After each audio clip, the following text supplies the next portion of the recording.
Hey guys, it's Hunter. Welcome back to another episode of Ask-a-Fish. Let's just jump straight into your questions.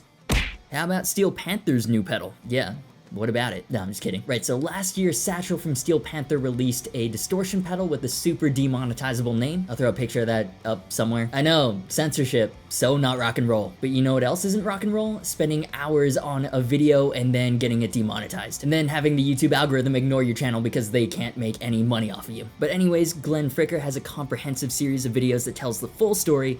But to sum it up real quick, there was a lot of backlash around the name. Most recently, the imagery was even banned from the marketplace, Reverb.com, for being offensive. I mean, look, from Reverb's side, it does make sense. It's not worth the potential PR headache just to make a small percentage cut on a few used pedal sales. I wouldn't. It's a private platform, not government. Right to free speech doesn't apply here. It's up to them what they want on the platform, and apparently that does not include a guitar pedal with such a large amount of negative publicity. On the plus side though, it's generated some fresh controversy around the pedal, which Steel Panther is capitalizing on by releasing a brand new digital delay. Its name? The Poontang Boomerang. I think I can say that one on YouTube. At least I hope so, because it's fun. But the artwork is just as glam metal as you'd expect from a Steel Panther related product. It's got the same yellow bangled pattern as the Charvel I demoed a couple weeks ago, for very purple knobs, and of course, an actual Poontang Boomerang graphic. I especially like how you can switch between G'day and Crikey delay modes. In an official statement, the band explains, "We heard from people all over the world that the eargasms they got from the Pussy Melter were amazing and that they only wanted more." Up to face any challenge, the scientific team of Steel Panther hunkered down at the lab only to re-emerge, having created the world's greatest digital delay pedal that would keep the sensations repeating for any guitarist, male, female, non-binary, and or gender fluid, over and over and over and over and over and over and over and over and over. Get it? It's a delay pedal, silly. As for Reverb.com, we think it's ridiculous that they are biased towards the mighty Pussy Melter. We have seen so many comparably named items on their website for sale, yet they have decided to just ban our pedal from being sold there. If we've learned anything from this whole situation, selling your shit at garage sales is way cooler. Fair enough. Now the Poontang Boomerang comes in at $199 US, which at first does seem a little steep, but the distortion pedal was the same price and it actually got decent reviews. It wasn't just a rehoused cash-in. So I'm curious, what do you think about this dumb situation? If you're in the market for a new delay pedal, does the Poontang Boomerang have your attention? Are you interested in picking one up just to support the band? I'd love to know. Poll in the top right. Have you seen the new Fender Powercaster? That roasted maple neck looks so damn good. Maybe get one in for a review? You know what? I don't know how, but this one actually slipped under the radar for me. I have no idea how I missed it because this is easily my favorite addition to Fender's Alternate Reality series. I've talked a couple times about the Alternate Reality series before, so I'll leave links to those in the cards, but the TLDR is that they're basically what the name implies. What would Fender guitars look like in an alternate reality, in a parallel timeline? The latest model up for pre-order is the Powercaster, and I want it. The Powercaster has a Jaguar body shape with a slightly sharper lower horn made of alder, a modern C-shaped maple neck that's been roasted for extra stability, and a 22-fret Powell Faro fingerboard. Roasted maple, on a Fender, that retails for $899 US.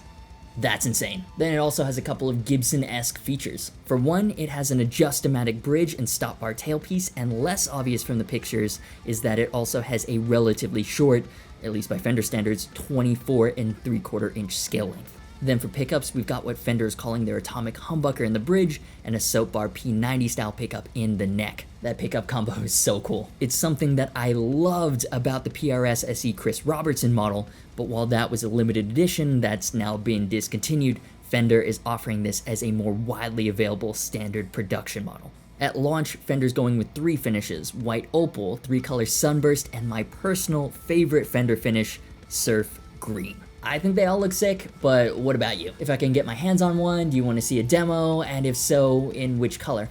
Poll in the top right.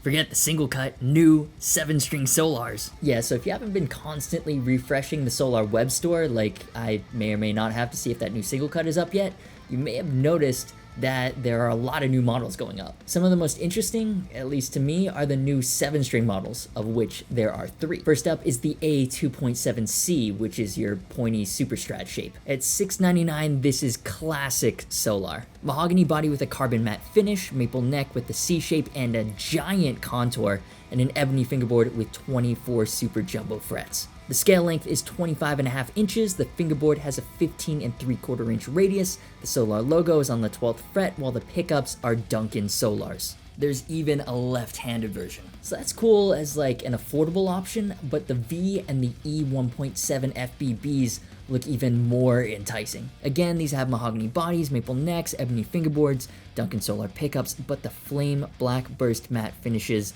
look killer. What's especially cool is that even the backs of the bodies are flamed. Then the frets are made of stainless steel, they've got lumen inlays, and most exciting of all, they come stock with Evertune bridges. I'll be the first to admit I was skeptical, but after the Hello Kitty High Integrity mod project, I am 100% sold on Evertune. It's insane to be able to trust a guitar so much to just be in tune with perfect intonation as soon as you pick it up every single time. And the install is expensive, the bridge itself isn't cheap, so $12.99 for a high quality 7-string that looks like that with the Evertune installed, that has me interested. And I totally missed that there are 2 new green ones too. There are just too many models on the Solar page right now. There's an A 1.7 in slime green metallic with a Floyd. Love that body finish with the green on top and then the black on the back and sides. Rounding it out is the A 2.7 in the incredibly eye-catching lemon neon matte. Look at that Gatorade finish.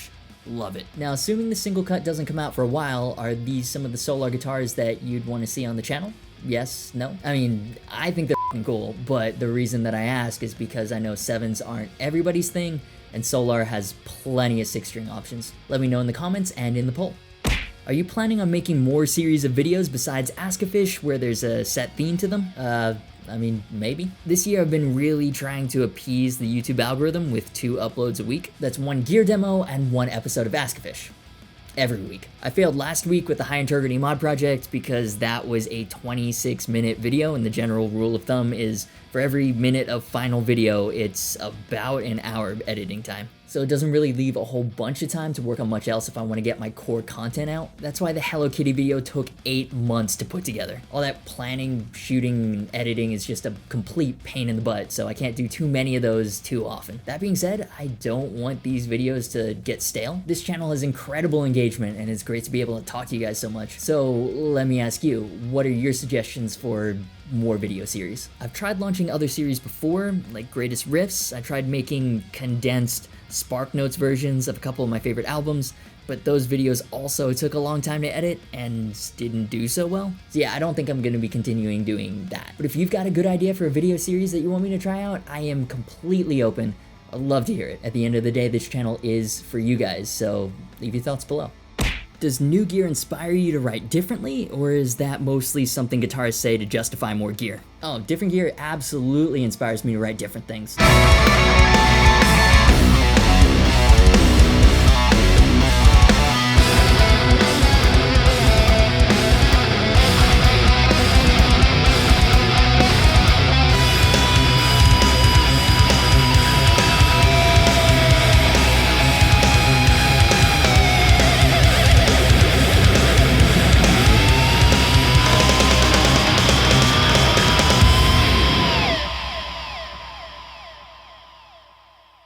No, I mean, obviously it depends. It depends what kind of gear it is and what kind of guitarist you are. So if you're asking me specifically, I just picked up a new guitar. My latest is a Fender Player Series Telecaster. It's pretty different from the guitars I generally like to play. We're the humbuckers. And so it's inspired me to start learning chicken picking and stuff like that because it's a Telecaster, it's the country guitar. But when I pick up any guitar, I'm gonna end up playing metal. I can't help it, it just happens. And the single coil on the bridge actually sounds surprisingly amazing for heavy tones, but yeah, you'll hear that in full review. The track is super heavy. But then if it's something like a crazy delay or something that's absolutely not suited for metal, then yeah, I'll play around with ambient sounds. Or like the Epiphone Les Paul SL. That thing wouldn't metal at all, so I had to do something else with it.